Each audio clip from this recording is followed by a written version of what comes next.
The HSJ Health Check podcast is sponsored by Cisco.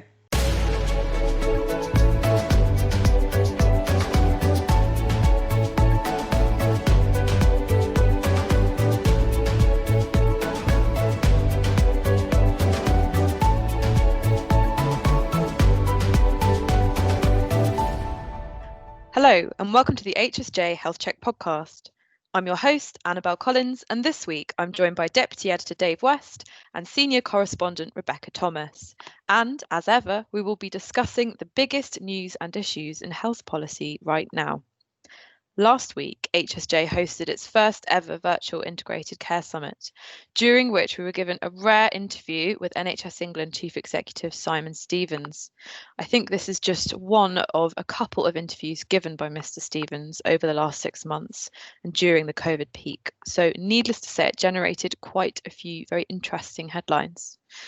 So Dave, you fielded the questions to the NHS Chief Executive. So could you tell listeners some of the standout points from the interview? Yeah, thanks, Annabelle. And I was particularly pleased to be able to question the Chief Executive of the NHS, especially this year, for 45 minutes or so, given the surrounding conditions, which obviously mean a lot of stress and a lot of things going on for people all up and down the service, including at the top. And certainly Simon has a lot of pressures and stresses going on at the minute, one would expect. And it's also, as well as getting Simon's take on things, it's an opportunity to reflect on how some of the big issues facing the service right now, and how those at the top are approaching those or having to deal with them. And one of them, which I think we're in the thick of, right on the cusp of, and were when we talked to Simon on Friday, was the trade-offs for the health and care services during this period when they're really trying to restore normal health services, non-COVID health services. That's been the big priority of the NHS since about June, July, but now also facing this growing potential second peak of coronavirus in the UK, which is going to make it very difficult for the NHS to continue with normal services and trying to tackle most glaringly the elective care backlog, but also do things about all other kind of all the other non-COVID services which have been affected. And I just thought one of the things about running these summits, as we did with our integrated care summit last week, which Simon spoke at, is that you get feedback from some senior people out in the system. And I just thought I'd read this quote to a non-attributable, but from an integrated care system executive lead and very experienced healthcare leader, talking about the fact that it is going to be extremely difficult for the NHS to restore planned operations and try to keep the waiting list down over the next few weeks and months if COVID comes back, but also about the wider sweep of health services, health and care services struggling to provide the normal service that people expect from the NHS at the moment. And the quote in particular, she said, was, "I fear that the healthcare we once all took for granted is becoming less and less likely something we will all enjoy again in any medium term," which I think the sort of the extent of that comment, the seriousness of that comment struck me, and I think there's an issue about which Simon Stevens and others are dealing with, about really what's the medium term effect of coronavirus on the NHS. And I'm not saying we're going to sort of get to the heart of that here, because we're dealing, so Simon, with what's happening in the moment, but I might just discuss it in a second. But Simon's comment in particular about making those trade-offs in terms of restoring elective care was to acknowledge that there are indeed trade-offs. They have the health service was asked at the end of last week to revisit its escalation plans for coronavirus if cases and hospitalizations continue to rise, which will mean systems and organisations and sites and so on looking at, well, if there are substantial numbers of coronavirus patients in this area that we need to deal with, how can we what can we do with that situation to try to continue as much non-COVID health services as we possibly can? And Simon said that their health service would leave it as late as possible to essentially turn off some non-COVID health services, in particular thinking of elective care. And he's very, very keen to stress that actually the health service has never turned off everything, which of course is absolutely true. And this kind of stuff about quiet hospitals at the moment is nonsense. But there are a lot of there would be substantial effects if the coronavirus cases keep coming to hospital, and Simon did acknowledge that. It is an interesting issue which again he acknowledged, although couldn't expand on much, that at the moment the resurgence in cases is quite regionalised. In the southwest and the southeast and the east of England there is not much at all by way of increasing cases and increasing hospitalisations, which might mean that we get a much more regional response from the NHS than we did in peak 1. For example, the northwest might need to delay a lot more operations, while the southwest might not need to delay much at all. But all that we won't know until we see what happens over the next few months. I just wanted to ask Dave, sorry, did he kind of mention at all that part the private sector might play going forward? Because obviously last time it was incredibly important there was that kind of landmark deal. Yeah, no, we didn't talk in detail about it, unfortunately. I think the answer is they want it to play a big part, and in some parts of the country it will play an even bigger part, because what happened in peak 1 was they block booked the entire private healthcare sector, and actually initially kept a lot of it free because they were thinking they might have to actually send coronavirus patients to some of it in some cases. But it fairly, once we got to kind of beyond mid-April, it became clear that actually the NHS was going to be just about be able to deal with the coronavirus patients itself, and even its own Nightingale hospitals didn't have to be used a lot. So actually what in retrospect you would have done was send en masse elective patients to the private sector and not worry too much about coronavirus patients, trying to keep any or move any coronavirus patients to the private sector. So they will be hoping that happens if there is another peak, that a lot of elective can keep happening in the private sector. But the nature of the deal is changing. It has changed and is changing, as you said, of the financial arrangement. So and it's perhaps it brings me on to speaking about money without actually answering your question. In the first wave, I think there genuinely was a kind of blank check approach, and the Chancellor said, well, the NHS can spend whatever it takes to get through this, and that was the approach that was taken.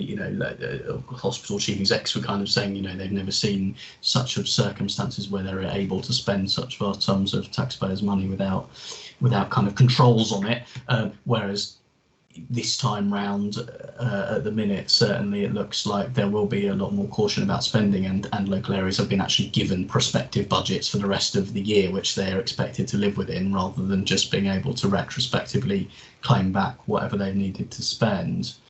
But we have, Simon has taken part in these annual summits for the last few years and carried out other interviews with HSJ, and nearly every time we spend quite a lot of time talking about money, and Simon is has become somewhat notorious over the years for being able to negotiate the NHS's funding with his comments, public comments, sometimes to HSJ and sometimes to others. But what I think was, considering there is meant to be a spending review this autumn coming up in November, and considering the financial situation of the NHS is certainly not great and has much changed over the last few months, it was notable that Simon didn't really want to send, or didn't send, in my interpretation, any significant messages about funding. He said that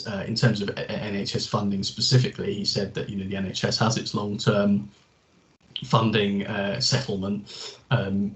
There are, as he noted, other parts related to the NHS that weren't settled, and he talked about social care and the need for a funding settlement there.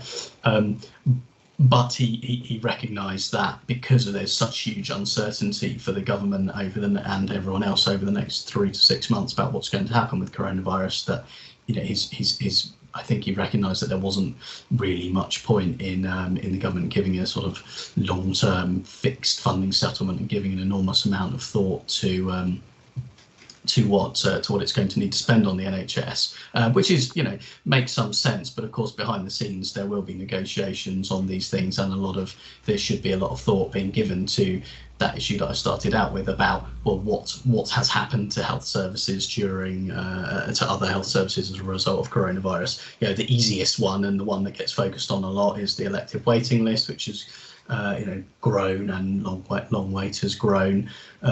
But there's a lot of other more complicated things to look at, whether that be mental health demand, which Rebecca wrote a piece not long ago about a trust in particular doing some work predicting 30% growth in demand over the next 2 years. But I would also point to general unmet, potentially a kind of almost sort of frontier shift backwards in how well health and care services are meeting the needs and making themselves accessible to perhaps excluded groups or to people living with long-term conditions at home and things like that. And we have very little visibility on whether those people are getting less access to the services they need. But there's some sort of alarming indicators like the ongoing excess deaths at home, which we've talked about before, that it's still remains a mystery why that's taking place.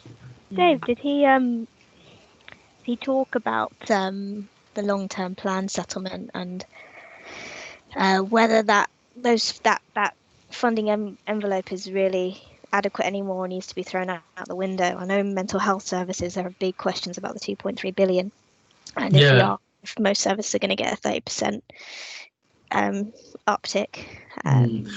Well, that's it. I mean, he acknowledged that. He obviously believes it's still a good thing that it's got a long-term funding settlement, whereas local government, etc., hasn't got one. Don't know what they're getting next year, full stop. But yeah, acknowledged there is more money being spent on the NHS this year than was planned, quite a lot more. But obviously that's all going on coronavirus stuff. And yes, he did acknowledge, I think he described it as one of the moving parts is the question of, well, what do we do about all the follow-on after effects of coronavirus? So he's acknowledging there's a cost there, but was not particularly robust in his style, as sort of throwing that gauntlet down to the Treasury, if you like, and saying, well, are you going to pay for it? And we've seen over the last, going back to the summer, there's been spending announcements and things that the NHS has asked for have, very clearly been turned down. So the funding for for kind of intermediate care type stuff, or CCOL facilities, rehabilitation facilities for coronavirus patients, but also step down care for non-coronavirus facility people, which would have helped over winter move people out of hospital, has been turned down by the Treasury, certainly for now. And perhaps there were requests for mental health funding in there as well. And we haven't seen, I think the situation is we haven't seen the capital quite dished out for improving mental health, for replacing mental health dormitory wards either. So there's sort of, there are a lot of question marks there, but I guess you've got to recognise in the round the government is spending a heck of a lot of money and they've got to prioritise things. But it's good to be. We may get a little bit more honesty over the next few weeks about where the shortcomings and the shortfalls are going to be and what the NHS can actually do against demand. Do you think I do wonder. Do you think he might throw the gauntlet down, as it were, if he is leaving in April? Is this? Could there? I mean, will he have the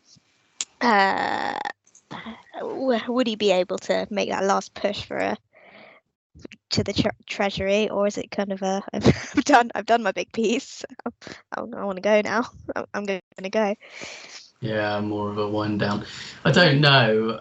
I think in any other circumstances you would expect Simon Stevens to go with a bang, and I was going to come on to talk about some of the structural stuff, which it has been written he would quite like to achieve before he goes. But but yeah, given we're living in the middle of a sort of international and national crisis, it might seem, clearly there are important points, and you'd hope he would find a way to make them, but it might seem a bit, to me, it would seem a little bit wrong to make a massive sort of foot stamping case for NHS funding when when we look at the state of social care, and what's really needed is long-term reform of social care. And of course there's all kinds of the economic situation is obviously dire, and there's going to be massive sort of social and public repercussions of all that, which is going to require massive public spending. So it might not be the right circumstances to sort of stamp your feet about the NHS, but that's sort of speculation.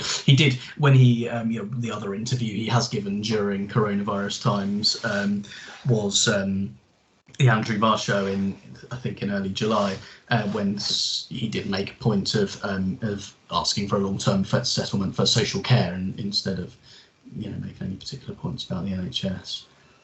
But I was, he was quite right that there's, HSJ, our editor Alistair McClellan, I think, has written before that, Simon would be likely to leave over the next sort of period. I forget the exact timing, but something like, probably would time out next year. And there's been stuff in the Sunday papers as there's kind of a constant sort of background rumble about the possibility of Simon leaving. So obviously there's a real possibility over the next year. You would imagine he's going to kind of play things by ear, but there is one thing he did talk about at the summit. It was NHS legislation, and for the last couple of years the government and the NHS have been talking about legislation to roll back some of the internal market, to roll back a lot of the Andrew Lansley 2012-13 reforms, and to take forward integration instead. And what Simon said to us was that he expects a bill to be drafted in the first half of 2020. And he also said that he was keen for the NHS to push forward with getting as many CCG mergers out the way as possible by next April, because while there's been quite a few CCG mergers already, there's still quite a lot still to take place. So he obviously, despite the operational coronavirus, plus winter, plus Brexit, is keen to press on with, like a lot of people in the health service, wants to take away the potential benefits in terms of integration and collaboration from what's happened with the virus response. But he does appear keen to complete some of that legislation and restructure, and it wouldn't be surprising if he did want to sort of show some more meaningful progress on all that before he does leave, if he does indeed leave over the next 6 or 12 months. So it sounds like the two could potentially be coinciding, maybe, if you can get the legislation through in the spring of next year. Yeah, I mean, if he's really going to leave in the spring, then there's no way you can get a bill actually through, is there? So bills do take time to go through Parliament and then to actually be implemented and that sort of thing. But it could at least get to the stage of being drafted and laid in Parliament, or whatever happens with these things. Take it to another stage. But indeed, that relies on there being, that relies on there being truth to these rumours of him leaving, and the rumours have been going around for quite a long time, and I suspect there's other factors at play. It won't be true until it's actually until the leaving date is actually announced, will it? So I think one last thing perhaps to bring up before we move on is just some of the comments he made around the NHS's approach to improving diversity. I thought they're quite interesting, and also kind of the impact on its BAME staff during the peak. I'd be interested to hear kind of what you thought of that. Is this something that he's always been quite vocal about during his tenure? Well, I wouldn't want to say too sure, and maybe you've got some thoughts, Annabelle, as workforce correspondent, or Rebecca. But I think it has been made a priority. Was made a priority, pretty high priority, shortly after he became NHS England chief exec in 2014, I think.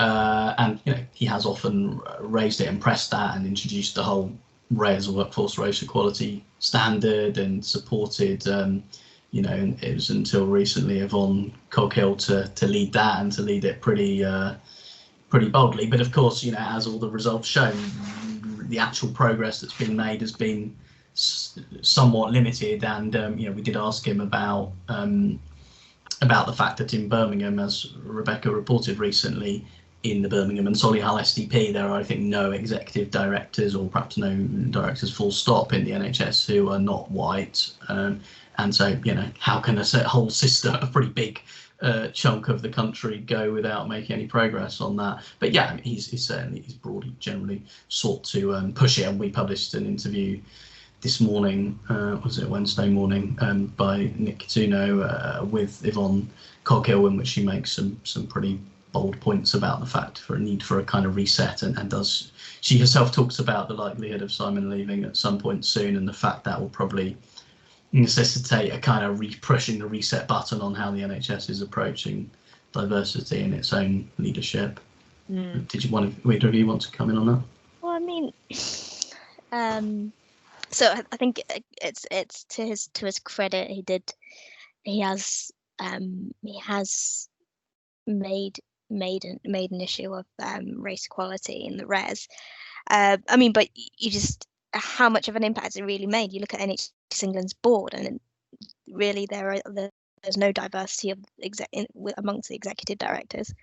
A little bit, slightly better than when he arrived, but not. Yeah, better than. Well, that's There, it's been minimal actual improvement, if that makes sense. So I think if Yvonne is talking about a reset, she's got a good point. There does need to be some kind of I think we discussed this like last week, action beyond the RES. Does that make sense? And perhaps I don't know, roles which aren't just the kind of the diversity and inclusion role, right? Because it's an important role, but perhaps not a role of genuine power, is it? If you think about power structures in the NHS. Yeah, bringing a broader kind of set of action. I mean, there's been there's been a lot of focus on it over the last 6 months, related to Black Lives Matters and to COVID, hasn't there? But it's sustaining that is, keeping it actually up near to the top of the priority list is certainly going to be a big thing for whoever is leading the NHS. Absolutely. Thanks, Dave. I think now's a good time to move on to our final topic of discussion today, which is kind of more in Rebecca's realm. So mental health, obviously, Rebecca, you're a mental health correspondent. I don't know whether you'd agree that perhaps the sector's been slightly kind of overshadowed by some of the pressures on the acute sector during the last 6 months. But you wrote a really interesting comment piece this week, and it's kind of a long-running issue that I know you've been keeping an eye on for a while. But I think it'd be a really interesting thing to just kind of delve into a little bit more for podcast listeners. Yes. So I mean, most podcast listeners will be aware about the news stories last week, and the CQC published a pretty horrific report about a private sector unit for women with learning disabilities called UTRES, run by Signet Healthcare. It was an awful report. Staff caught on CCTV physically and emotionally abusing patients, slapping and kicking patients. And I mean, while I say it was horrific, sadly, it wasn't surprising. And it's partly the point I made this week in my column. More than a year on from Walton Hall, these sort of scandals are becoming commonplace now, really, particularly within independent sector units. It's almost as if kind of, although they're horrific, people are not surprised that they are happening, if that makes sense. And so I did a little, and I've done a little digging into into Signet Healthcare particularly. Some readers might be or might be aware. So, but it took over Walton Hall. If you remember that scandal, took over Walton Hall in August 2018 from the Danshell Group. Now, it took over Walton Hall and a number of other hospitals. And let me bring the list up here, but you've got, so at least 5 of those Danshell Group hospitals have been rated inadequate. 2 requires improvement. And if you do further digging into the CQC's registration of these units, you'll find at least 5, or rather 6, which were previously owned by Castlebeck Care. I don't know if that name rings a bell with either of you. It does, but I'm not going to comment any further for fear of putting my foot wrong / getting a legal issue. So for listeners, Castlebeck Care ran Winterbourne View, which of course was the one of the first in kind of one of the first major scandals into the abuse of people with learning disabilities and autism in a private unit. The world was shocked about it. Ministers, politicians, NHS leaders said no more. A few years later, not a few years later, sorry. In 2019, you had Walton Hall. And just looking at the CQC registrations, you do wonder why extra vigilance hasn't been given to these particular units that were run by organisations where these abusive cultures have been able to develop. And that isn't just, while Signet Healthcare, having taken over these units, should have paid more vigilance to this and more scrutiny. That it's also a very much responsibility of the commissioners, NHS and local commissioners, obviously local authorities, because some of the patients will be local authority funded partly as well. But that's that organisational memory of these scandals has sort of appears to have been forgotten. Of course, I made the point in the article, but the NHS is kind of a victim to its own bed crisis within mental health and learning disability services, because it has no choice but to make use of the private sector, and Signet is one of the if not the biggest provider. So right now you can't really get around that, but that doesn't mean extra attention to the management and quality management. I don't know if the pandemic will have put a pause to all of this, but NHS England made the required CCGs in the last planning guidance, last contract to.